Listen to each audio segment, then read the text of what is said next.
નાક વિનાના મોઢાની કલ્પના કરો તો કબીર કહે છે, जैसी नथनी की बातें वैसी नासिका की बातें क्यों ना करत। આપણા બધાની દશા આવી છે. માથાના વાળથી પગના નખ સુધી એક એક ઇન્દ્રિય જેણે બનાવી છે, એટલે કે ઠાકોરજીએ એક નથડી બનાવી દીધી. સાસરે જઈને આવી તો તું નથડીના લીધે ને યાદ કર કર, મને નથડી બનાવી દીધી. મારી નથડી કોઈના જેવું નહીં. 100 ટચનું સોનું, અંદર મોતી સાચા, ઘડતર જો, એની ડિઝાઇન જો, કેટલી વાતો કરી. લૌકિક વર એક નથડી બનાવી દે તોય તમે આવી વાતો કરો છો, ગુણાનું વાત કરો છો લૌકિકના, જે નશ્વર છે. પણ જેણે આપણને આવા બનાવ્યા એના તમે આખો દિવસ નહીં પણ 10% તો જીવનના 24 કલાક હોય. બરાબર? ઠાકોરજી કે 24 કલાકમાં 10% મને આપ. આપણે 24 મિનિટે ઠાકોરજીને યાદ કરીએ છીએ અને પાછા સેવામાં આપણે એમ કહીએ અમને કાંઈ જતાવતા નથી. પણ તમે નથડીની જ આખો દિવસ વાત કરો. નથડી ધારણ કરે છે એ નાકની, એ નાસિકાની વાત ન કરો તો ઠાકોરજી તમને કેવી રીતે જતાવે? તમે બહાર વનરાય જુઓ, વૃક્ષો જુઓ, વેલીઓ જુઓ, ફળ જુઓ, ફૂલ જુઓ, ઝરણા જુઓ, નદી જુઓ, પર્વત જુઓ, બધાના વખાણ કરો છે. પણ એટલું બોલો છે, जिसकी रचना इतनी सुंदर वो कितना सुंदर होगा, वो कितना सुंदर होगा. આજે આ કળિયુગનો પ્રભાવ છે. આજે આટલા બધી વાતો લૌકિક કરીએ, કીટી પાર્ટીની કરીએ, બેનપણીઓની કરીએ, સગાઓની કરીએ, વાલાની કરીએ, પાડોશિયારે પંચાયત કરીએ. અરે હવારે ઓલી વાળવાવાળી આવી હોય એને છોડીએ નહીં. પણ ઠાકોરજીના ગુણાનુવાદ આમાં આપણે કેટલા કરીએ છીએ? પહેલાં તો રાત્રે સત્સંગ વૈષ્ણવના ઘરે થાતો ને થાતો જ. અમારા ડેલામાં અમારા ઘરે થતો. કોઈ ન આવે તો મારા કાકા ને મારા બા કરે. મારા કાકા વાંચે ને મારી બા સાંભળે. મારી બાને તો કાળે અક્ષર કુહાડે માર્યા હતા. મારી બા તો ભણી જ નહોતી. અંગૂઠો મારવાનો. પેલા ક્યાં આવા વીજળી બિલ ને ક્યાં પેલું ભાડ, ક્યાંય અંગૂઠો બિચારી કે મારો તો બેંકમાં કોઈ ખાતુંય નથી. ત્યારે જે કહેતા હતા કે દિવસ તમારો પ્રભુએ બનાવ્યો સરસ ગયો ક્યારે કહેવાય? સવારે ઉઠો ત્યારથી ઠાકોરજીનું નામ લ્યો અને રાત્રે સૂવો ત્યાં સુધી લ્યો તો દિવસ ઉત્તમ. આપણે ઓછા નથી. આખો દી અમારે કામ હોય, ભગવાન નામ ક્યારે લેવો? વલ્લભ કે કાંઈ વાંધો નહીં,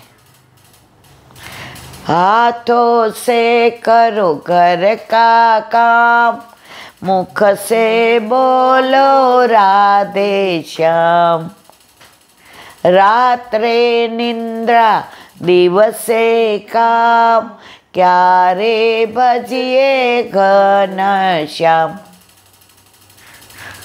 એવું નથી કહેતા. હા, તો એવું નથી કહેતા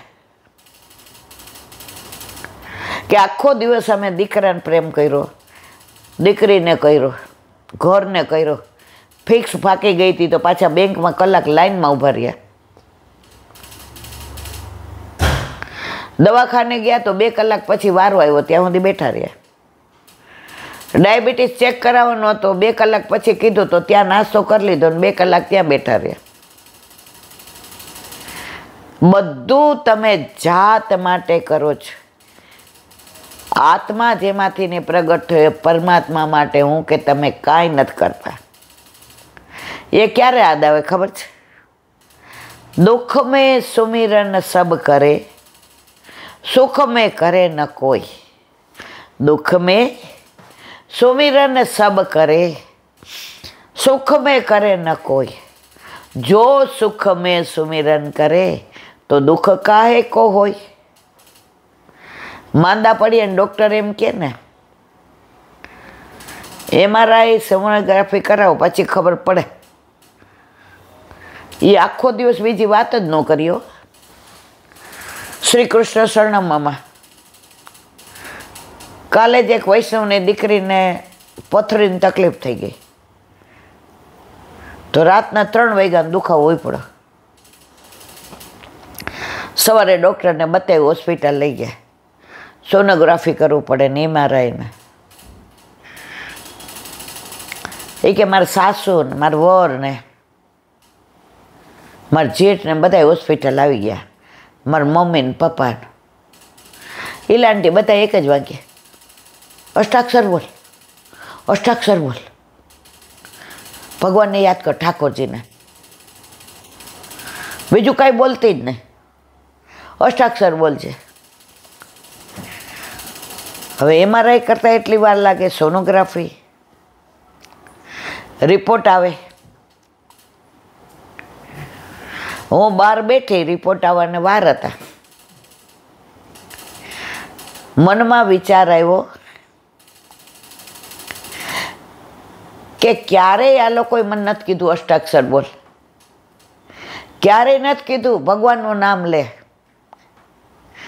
આ તો મમ્મી પપ્પા, ભાઈ, જેઠ, સાસુ સસરા, મારા ઘરવાળા એ બધાય આવીને અષ્ટાક્ષર બોલ. તો કેમ ત્યારે જ અષ્ટાક્ષર બોલાય? આખો દી ઘરમાં ના બોલાય?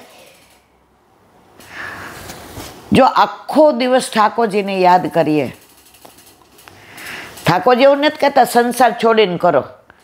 વલ્લભે ક્યાંય નથી કીધું સંસાર છોડીને ભગવાનનું નામ લે. સંસારમાં રહીને શ્યામને ભજ. પણ કેવી રીતે? જે કે એક શિષ્ય ગુરુ પાસે આવ્યો, મને એક વાક્યમાં ઉપદેશ આપો, એક જ વાક્યમાં મારું કલ્યાણ થઈ જાય. મારી એક જ વાક્ય બોલવાનું, યાદ રાખવાનું, બીજું કાંઈ નહીં. મારી પાસે વધુ સમય નથી, હું એટલો બધો બિઝી છું, મારે એટલો બધો મોટો વ્યવહાર છે, મારે એટલી બધી મોટી પેઢી છે, મારી પાસે એક સેકન્ડનો ટાઈમ નથી. ગુરુ કે સાચું સંભળાશે?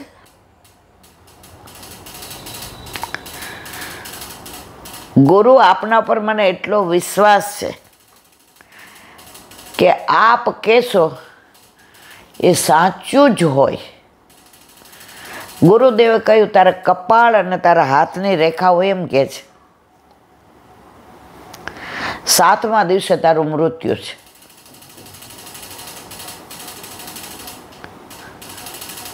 હાફળો ફાફડો તમે હું કહો છો મને ન સમજાણો. 7મા દિવસે સંધ્યા ટાઈમે સૂર્યાસ્ત થશે અને તારા જીવનનો અસ્ત થશે. કાંઈક કરો ગુરુદેવ,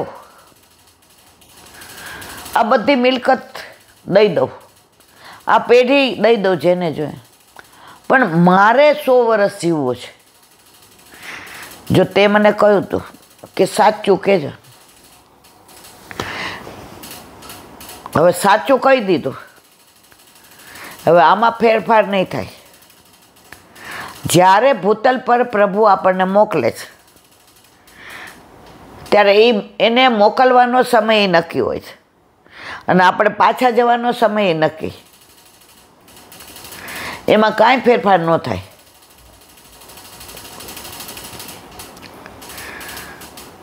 સાતમે દિવસે સૂર્યાસ્ત વખતે સોમવાર, તારીખ, વાર, તિથિ, પળ, ક્ષણ અને ઘડી, તારું મૃત્યુ નિશ્ચિત છે. ઓલો તો ઘરે આમ રસ્તામાં જે મળે એને જય શ્રી કૃષ્ણ, જય શ્રી કૃષ્ણ. ઓલા કે આ શેઠ તો કોઈ દી આપણે જય શ્રી કૃષ્ણ કહીએ આમ કરે, જય શ્રી કૃષ્ણ બોલે નહીં. અને આ તો આપણું ધ્યાન નથી તોય જય શ્રી કૃષ્ણ. ઘરે આવ્યા, દીકરાઓને બોલાવ્યા. આ બધું તમને સોંપી દઉં છું. તમે જાણો, ફેક્ટરી જાણે, ધંધો જાણે, મારે મતલબ કાંઈ નથી. હવે હું ભગવાન નામ જ લેવા માગું છું. બધા કે બાપા તો માં કઈ કઈને મરી જતી હતી, મારી ભેગા દર્શન કરવા હાલો, મારી ભેગા સેવામાં બેસો, તારું કામ કર. આ એમને નથી હાલતું બધું. શેઠાણીની જેમ હરો ફરો જ જાઓ કમાવા, ખબર પડે. આજે આવીને કીધું મને કોઈએ લૌકિક વાતો કરવી નહીં, પૂછવું નહીં. આ બધું તમારું. જેના બાકી હતા એના ચૂકવી આવ્યા. મંદિરમાં જ્યાં બધું તૂટી ગયું હતું ત્યાં બધે પૈસા આપી દીધા કે બધા મંદિરો સરખા કરાવો. ધર્મશાળામાં પાણીની તકલીફ હતી ત્યાં બધે વ્યવસ્થા કરી દીધી. ઘરમાં છોકરાઓને કહી દીધું આટલો પૈસો આપ્યો જ ગામમાંથી રોજ 5 બ્રાહ્મણને જમાડવાના. અને આજુબાજુના ગામડામાં જેટલા છોકરાઓ ન ભણી શકે એવા હોય પૈસાની તકલીફને લીધે એને તમારે વ્યવસ્થા કરી દેવાની. શેઠાણી કે આને શું થયું? એ કે કેમ આજે આવું બધું બોલો છો? તારે કોઈ વાત લૌકિક મારી યાર નહીં કરવાની. મારો રૂમ બાજુમાં, તારી યારે નહીં. અને હું આખો દિવસ શ્રી કૃષ્ણ શરણમમાં બોલીશ. શેઠાણી કે પણ કયો તો. મેં કીધું ને હવે બંધ. એક શબ્દ કોઈએ મને લૌકિક પૂછવાનું નહીં, બોલવાનું નહીં. રૂમમાંથી અવાજ આવે શ્રી કૃષ્ણ શરણમમાં, શ્રી કૃષ્ણ શરણમમાં, શ્રી કૃષ્ણ શરણમમાં. નદીએ નાવા જાય, રસ્તામાં શ્રી કૃષ્ણ શરણમમાં. કીડીમાં કીડિયારું પૂરે, કબૂતરને ચણ નાખે, કૂતરાને રોટલા દીધા. મંદિરમાં જઈને બ્રાહ્મણોને કીધું કે આ સીધું લઈ જાઓ. બધાય ઘરે પેલા બ્રાહ્મણો કાચી સામગ્રી લેતા હતા, આપણા ઘરનું ખાતા નહોતા. ઉચ્ચ વર્ગ બ્રાહ્મણ ગણાય. અમે આ બધું જોયું છે. ગામડે જઈએ ને એટલે સવારમાં નાહી ધોઈને મામી હોય એ સીધું અમને આપી દે. ભાતી મામાને ત્યાં દયાવો ભાણીબા, એટલે અમે દેવા જઈએ. તો અમારા જેવા 3-4 જણા આવ્યા હોય, એ લોકો કોઈ દિવસ બહાર દળાવવાનું કરવું ન હોય. અને ત્યાંના જે પેલા કુંવર હતા એ 12 મહિનાનું બધું એને શાક બાક એને ત્યાંથી જાય, દૂધ ને ઘી ને. એટલે અમારા જેવા 3-4 જણા હોય. હા બાપા પધરાવો અહીંયા. અને સવારે ચા પીતા હોય નાહી ધોઈને, અને પછી એની સંધ્યા વદન ને બધું કરે ને આવ્યું હોય એમાંથી ને રસોઈ કરવાની. એ બ્રાહ્મણ પાછા 2 બ્રાહ્મણને બોલાવે, એને જમાડે, પછી પોતે જમે. આ બધું અમે જોયેલું છે. હવે આમ કરતા શેઠાણી બોલે ઠાકોરજીની સેવામાં આવી જાય, મેવો કરી દે, ટૂંક કરી દે, ટોકરી કરી દે, પાત્ર હું કરીશ, શેઠાણી કે આનું શું કરવું? આજે કઈ મારી જીભના કૂચા વળી ગયા. પણ શેઠ ભગવત નામ તો ન લે, પણ મને એમ કે ભક્તાની થાસ ને એ હું કમાઉં છું એટલે થાસ. પારકા કામ કરવા જાય ને ત્યાં ઠાકોરજી એક બાજુ રીએ,